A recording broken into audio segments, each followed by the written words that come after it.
Saludos, buenos días. En el día de hoy vamos a conversar en este conversatorio tutorial sobre capital, salario y las causas y las consecuencias de la modificación del contrato de trabajo en lo que corresponde al salario. Esta causa y esta consecuencia se tienen que ver desde el punto de vista empresarial y desde el punto de vista tanto por parte del trabajador. Es decir, en qué puede afectar al empresario y en qué puede afectar al trabajador. Dada la situación de que estamos viviendo en un estado de emergencia o un estado de excepción a nivel mundial y la situación financiera y económica del mundo ha dado un giro de una manera acelerada, circunstancial y no prevista. Es para nosotros de total importancia resaltar de una manera clara y precisa y servir de orientación sobre la parte fundamental de la modificación de los contratos de trabajo, las repercusiones que pueden tener no solamente en la República Dominicana, sino en América Latina, porque todos los países de América Latina, de una manera u otra, hay un principio fundamental del derecho, que es el derecho comparado. Todos han suplido casi de la misma fuente de los derechos de trabajo, tomando como punto de partida la doctrina y los fundamentos del derecho de trabajo de México, que ha servido como una guía en materia de derecho de trabajo para América Latina. Es decir, vamos a tratar lo que es el capital propiamente dicho, lo que es el salario y la modificación de los contratos de trabajo en lo que fundamentalmente se refiere al salario. Debemos de establecer de una manera precisa que el capital no es más que lo que se destina para poner a producir los medios de producción que sirven como sustento y para la transformación de una materia prima. El capital puede ser capital fijo o un capital circulante. También podríamos encontrarnos con un capital que es el capital público o el capital privado. Desde el punto de vista de lo que plantean los grandes economistas, plantean que el capital es todas las cosas destinadas a suministrar al trabajo productivo la transformación de la materia prima para ser puesta en ejecución y puesta en el mercado. El capital no es más que los recursos que se destinan a la transformación de la materia prima. Para hacer una síntesis de todo el contexto, porque hay mucha teoría, hay muchos elementos. Cuando nosotros hablamos del capital público, no es más que lo que representa el activo fijo de los estados o de los países, de aquellas instituciones y empresas que tienen y que sirven para el sostén de la cotidianidad de sus ciudadanos y los medios de producción del Estado, que tiene como la inversión principal y que sirve como la guía a seguir en términos de economía, tanto al sector público como al sector privado. Es decir, el Estado se suple a sí mismo y a la vez sirve como una guía de orientación para el capital privado. No es menos cierto que plantea la legislación laboral y define el salario, que no es más que la retribución que el empleador debe de pagar al trabajador como compensación del trabajo realizado.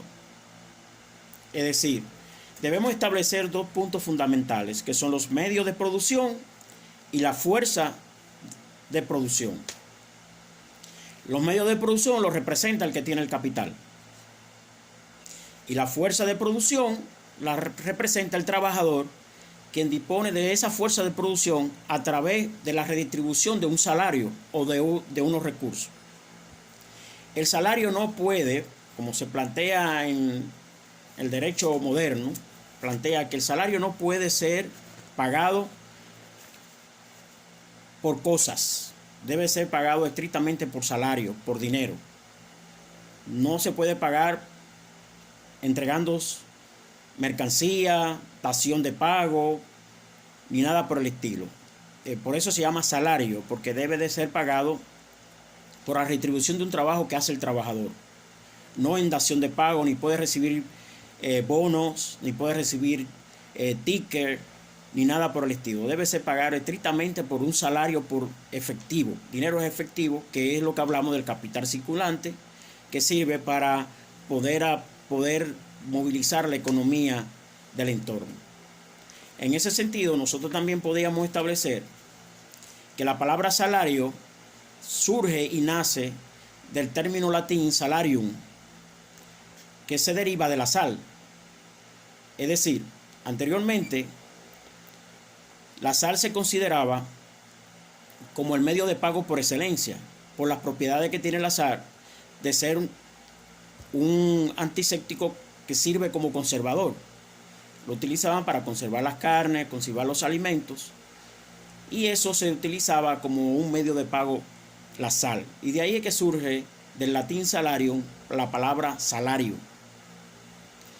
Cuando nosotros nos abocamos a lo que establece el concepto de lo que son la determinación de los salarios en América Latina, tenemos que indicar, por ejemplo, en la República Dominicana hay 14 tipos de salarios, pero no solamente en la República Dominicana. Si usted se va a Panamá, se va a Guatemala, se va al mismo México y a los demás otros países que tienen una economía muy parecida a la economía de la República Dominicana, nos vamos a encontrar que el salario no está tipificado única y exclusivamente a un solo monto.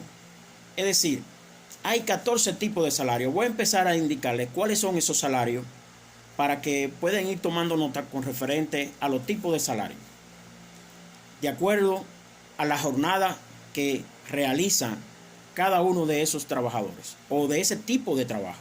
Por ejemplo, nosotros tenemos el salario que devenga un chofer de una industria. Ese es un tipo de salario. El chofer que sirve para las casas de familia, ese otro tipo de salario. El trabajador de zona franca tiene otro tipo de salario. El trabajador que trabaja en la construcción, ahí nos vamos a encontrar en esa particularidad de ejecución de trabajo que ahí se subdividen los trabajos. Por ejemplo, el maestro constructor tiene un salario. El albañil terminador tiene otro salario. El que hace las varillas, los varilleros, tienen otros salarios. Y los jornaleros tienen otro tipo de salario. También nos encontramos con los salarios en la parte de los sectores agrícolas, que los agricultores tienen otro tipo de salario. Los médicos tienen un salario. En fin, el Estado, a través de sus instituciones, que es el mayor empleador en América Latina, tiene también una diversificación de asignación de salario. En la República Dominicana, en la actualidad, el salario está en 17.610 pesos. Así nosotros nos vamos a enfocar y vamos a señalar los salarios que hay en América Latina. Los salarios de América Latina, por ejemplo, nosotros tenemos que la Argentina tiene un salario mínimo de 16.875 pesos argentinos, un equivalente a $253. Pero asimismo nos encontramos con Cuba, que tiene un salario mínimo de 400 pesos cubanos, que equivale a $15 norteamericanos. De igual manera nos vamos a encontrar con Guatemala, que tiene un salario mínimo de 2.992.37 quetzales, que es igual a $388 norteamericanos. Así nos encontramos en México, que tiene un salario mínimo de 3.747,94 pesos mexicanos, equivalente a 156 dólares norteamericanos. Es decir, ¿cómo surgen los salarios? ¿De dónde se deriva la asignación de un salario mínimo? Anteriormente, en la lucha del proletariado, en la revolución social, la lucha de clase, antes de que se iniciara lo que se llamó la revolución industrial, todas las actividades industriales estaban soportadas y se ejecutaban a través de los trabajadores. Luego que viene la revolución industrial, se crean los famosos movimientos trabajadores, fundamentado en una ideología marxista-leninista, en la famosa lucha del proletariado contra los patronos, y se crean los famosos sindicatos que sirven para identificar y luchar a favor y en pro de los derechos de los trabajadores. Los estados, en procura de organizar y regularizar este tipo de actividades, ya que se convirtieron en actividades conflictivas y sociales, crean lo que se llaman un salario per cápita a pagar por jornada de trabajo. Evidentemente no debemos de dejar de reconocer que eso fue una lucha que ejecutaron los trabajadores y es un logro de ese fruto de esa lucha. En ese aspecto, los estados crean sus salarios mínimos. Los salarios mínimos de los estados modernos, por decirlo así, tienen instituciones que se encargan de asignar esos salarios. Por ejemplo, en la República Dominicana tenemos el Comité Nacional de Salario, constituido por los trabajadores, los empresarios y el sector gobierno. En México hay una institución para eso y todos los demás países tienen los departamentos correspondientes, que es una mezcla entre el trabajador, representación del trabajo, con representación de los empresarios y el sector gobierno. Y ahí llegan una media sobre el salario básico o mínimo, mínimamente pagar. ¿Qué tiene como parte fundamental en la economía la determinación del salario mínimo? El salario mínimo sirve como una media para establecer la canasta de los productos básicos de consumo masivo. Sirve para establecer exactamente el nivel del valor de la canasta familiar, es decir, los productos de primera necesidad básico para el sustento de la vida de todo ciudadano de un estado determinado. Pero eso no es más que una demagogia, por decirlo así, porque no es verdad que ninguno de esos salarios mínimos en América Latina, que ustedes pueden verificar en la tabla de los salarios mínimos de América Latina, lo pueden ir a googlear y buscan en los países de América Latina su salario y van a ver que los productos de primera necesidad que corresponden a esa canasta familiar están por encima de esos salarios mínimos asignados. Pero también es cierto que ese salario mínimo sirve como tope para evitar también abusos de algunas empresas que no quieren ajustarse a esos salarios mínimos. Por eso que hablábamos de salario, y hay una relación capital, salario, y jornada y riqueza. Porque no es más que el capital sirve para hacer la inversión como un medio de producción y a la vez, a través de esa ejecución de transformaciones de la materia prima, los trabajadores obtienen lo que se llama su salario. Vamos a irnos directamente al punto que nosotros nos concierne con referente a este conversatorio, y es la parte de la modificación o la transformación de los contratos de trabajo con referente a los salarios, las causas y las consecuencias que pueden tener en los aspectos fundamentales en la aplicación o la ejecución de esta actividad de transformación de los contratos.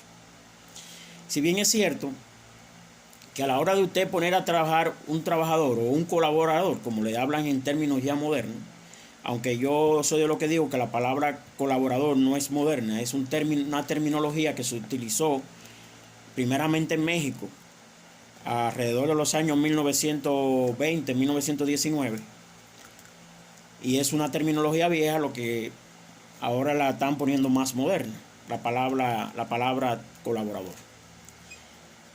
Le decía que esa modificación de ese contrato con referente a los salarios puede tener repercusiones legales para los empresarios si no lo hacen dentro de lo que establece el mismo procesal laboral, el derecho procesal laboral, o lo que establece la ley. Por ejemplo, nosotros estamos ahora en una situación de un estado de emergencia o un estado de excepción. Los países han coartado y le han reducido los derechos civiles a gran parte de los ciudadanos del mundo. Vamos a hablar de los países de América Latina. ¿Por qué han reducido esos derechos civiles? Porque le han reducido el libre derecho al tránsito. Es un derecho constitucional consagrado que tenemos nosotros los ciudadanos de cada uno de esos países, y los gobiernos, dada la medida de excepción y de fuerza mayor para prever y controlar la propagación de este virus, eso ha sido un derecho. Claro, evidentemente está que se considera ser unas disposiciones legales producentes y atinadas. Entonces, pero cuando usted le viola los derechos a un trabajador, reduciéndole de manera expresa su salario, le está violentando un derecho consagrado dentro de la Constitución. Es un derecho social, económico, adquirido por los trabajadores, el salario, el cual no es objeto de ningún tipo de ejecución de embargo ni de oposición de pago, solamente con la excepción cuando tiene que ver con la manutención de los menores, de los hijos, y debe evidentemente ser aplicada previa a una sentencia o una ordenanza de un juez competente para hacer la retención que nunca sobrepase una cuarta parte del salario del trabajador, que no se vea afectada no más de una cuarta parte. Entonces, si usted tiene 100 trabajadores, que esos 100 trabajadores, antes de producirte este estado de exención, este estado de excepción o estado de emergencia, usted lo tenía trabajando normalmente porque la empresa estaba en todas sus capacidades de producción. Resulta ser que con la pandemia vienen lo que se llaman los cierres de las empresas de una manera legal y dispuesta por los estados, por los gobiernos. Ese es el caso de las empresas que tienen que cerrar su puerta. Ahora hay empresas que no necesariamente tienen que cerrar su puerta porque son empresas consideradas de estado de necesidad, para que esos estados y esas producciones que tienen sirven de sustento o de soporte en producir ciertas cantidades de productos y mercancía para el uso de la misma pandemia, o puede ser en la parte alimenticia. Pero independientemente de todo, aunque estén funcionando, hay una capacidad de distribución, se reduce la capacidad de negocio, porque todo aquel que le compraba no le está comprando, solamente hay ciertos niveles de producción que sí se pueden poner en ejecución en el mercado, es decir, la mercancía no toda va a estar funcionando. Eso implica que hay una reducción de los trabajadores. De esos 100 trabajadores que usted tiene, usted considera que va a poner a trabajar solamente 50, porque esos 50 son los que efectivamente pueden desarrollar esa actividad. Con los otros 50 que usted tiene, yo le recomiendo que haga la suspensión de los contratos de trabajo. Los otros 50, usted puede crear 2 turnos de trabajo. Entonces, a esos 50, durante dure el estado de emergencia, el estado de excepción, usted puede rebajarle el salario. Pero oiga cómo lo puede hacer. Creando la modalidad de la reducción de jornada de trabajo. Pero eso debe hacerse mediante la redacción de un nuevo contrato de trabajo, o la redacción de un adendum al contrato principal por lo cual usted empleó a esos trabajadores. Y debe de hacerse de manera por mutuo consentimiento. Los trabajadores deben de firmar ese contrato adendum estableciendo de que ellos sí están de acuerdo, porque hay una reducción de jornada por la falta de capacidad de negocio, la falta de capacidad de pago y la reducción de las operaciones dentro de la empresa. Pero eso es un contrato adendum provisional durante dure el estado de excepción, durante dure el estado de emergencia. Una vez terminado el estado de excepción y el estado de emergencia, esos contratos de trabajo prescriben. Y los trabajadores que usted reintegre una vez empiece la actividad de la empresa de manera normal, esos trabajadores se reintegran con su contrato per se originalmente y entran fundamentalmente a trabajar su horario, su jornada de trabajo real y con sus salario real. Ahí no puede haber reducción de salario. Solamente la reducción de salario es durante dure la pandemia por ese contrato adendum, y esos trabajadores usted le va a reducir la jornada de trabajo. Ahora, ese contrato adendum usted debe notificarlo al departamento de trabajo de su correspondiente para hacerle la observación de esa reducción y las razones por las cuales. Recuerde que usted tiene 50 trabajadores que están suspendidos. Esa suspensión, si usted la ejecutó por 90 días, la solicitó por 90 días o por 60 días y el ministerio o el departamento de trabajo correspondiente se la aprobó, si usted necesita reintegrar a alguno de esos trabajadores, usted debe de hacerlo mediante la reintegración de una comunicación diciéndole al trabajador que va a ser reintegrado, y por vía de consecuencia debe notificar al Ministerio de Trabajo o al Departamento de Trabajo o a la autoridad de trabajo correspondiente de que ese trabajador usted ha levantado la suspensión de ese contrato de trabajo y que lo va a reintegrar a sus labores. Yo le decía ahorita que si esa suspensión persistía y la misma necesidad persistía, esas suspensiones podían continuar. Ahora, vamos a enfocarnos de que se levanta el estado de necesidad y se levanta el estado de emergencia. Si nosotros reabrimos las operaciones de la empresa y la empresa entiende que todavía no está en condiciones de reintegrar otra vez el 50% de esos trabajadores, de esos 50 trabajadores que están en suspensión, la empresa entonces lo que debe de hacer ese empleador, ese empresario, es solicitar nuevamente esa suspensión de esos 50 trabajadores, pero no alegando el estado de excepción ni el estado de emergencia. Lo que debe de hacer es alegar, en principio, es la falta de capacidad de producción, la falta de la capacidad de pago y la falta de capacidad de negocio, porque hay una reducción en las actividades comerciales en el medio circundante, que eso es lo que le llama la economía global, los factores externos que afectan a las empresas.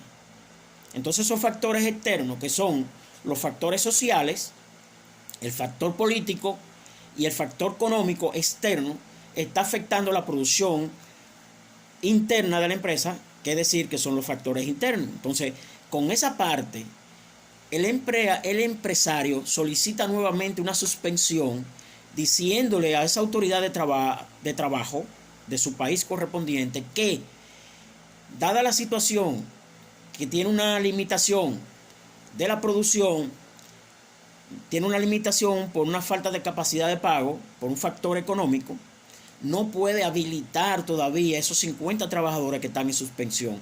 Y entonces solicita una nueva suspensión mediante los procedimientos establecidos en cada uno de los casos. En el caso que compete, por ejemplo, en la República Dominicana y en algunos países de América Latina que tenemos prácticamente algunas consonancias, algún parecido en la metodología de la ejecución de los medios procesales laborales, se puede entonces solicitar mediante una comunicación por escrito al departamento correspondiente y entonces solicitar que se traslade un inspector de trabajo para que levante un acta dando fe pública de que esa situación económica persiste en esa institución. Eso no va a evitar que a usted como empresario lo persigan por una suspensión incorrecta e ilegal. Y la reducción del salario sí la puede hacer, pero la puede hacer bajo la modalidad que yo le dije. Para reducir salario debe de reducir la jornada de trabajo.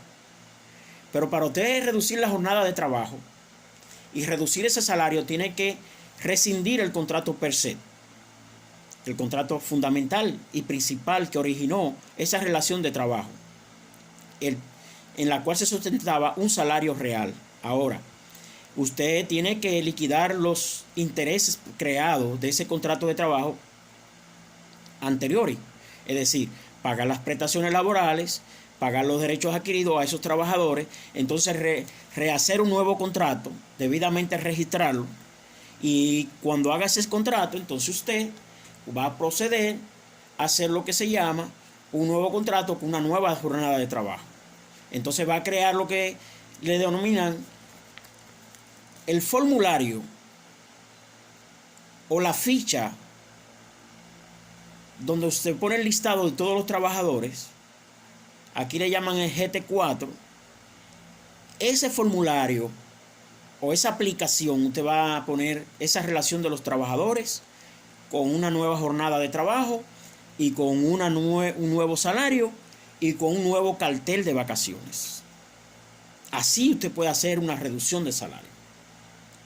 Si lo hace de manera contraria a esa normativa, entonces puede ser perseguido por una multa que puede oscilar aquí en la República Dominicana entre 200 a 300 salarios mínimos, más las compensaciones por daños y perjuicios que pueda generarle un tribunal a favor del trabajador, porque los salarios son sagrados y están consagrados como un derecho constitucional protegido por las constituciones, porque se trata de un asunto de orden público, social y humano. Cuando nosotros planteamos también la situación que corresponde a lo que tiene que ver con la modificación de los contratos de trabajo con las suspensiones, esas suspensiones se hacen dentro de un protocolo de ejecución del ordenamiento procesal laboral. Las suspensiones tienen sus modalidades y tienen su particularidad. Si nosotros nos abocamos a hacer suspensiones sin estar debidamente notificada y sustentada, entonces usted como empleador puede tener problemas. Recuerde que estamos viviendo en una sociedad donde el cruce de las informaciones se dan al día a día. Ya los trabajadores están más actualizados de lo que quizá usted piensa. Ya las informaciones llegan solas por los medios de comunicación y los sistemas de las redes sociales. Esos medios de las redes sociales son fulminante. Entonces debemos de tener mucha precaución. Si nosotros nos abocamos lo que establece para hacer una variación, alegando de que nosotros tenemos los medios de producción, entonces podemos tomar decisiones sin abocarnos a lo que establece la ley. Entonces podríamos ser permisibles de una sanción por parte de la autoridad competente en los países correspondientes. En esa parte nosotros queremos establecer y servirles de orientaciones. Pueden seguirnos a través de las redes, a través de Facebook, Twitter, Instagram, Abogados de Litigios. Estamos para servirle, y quien os dirige la palabra, doctor Gerardo Polonia Beliar. A sus órdenes y buenas todos.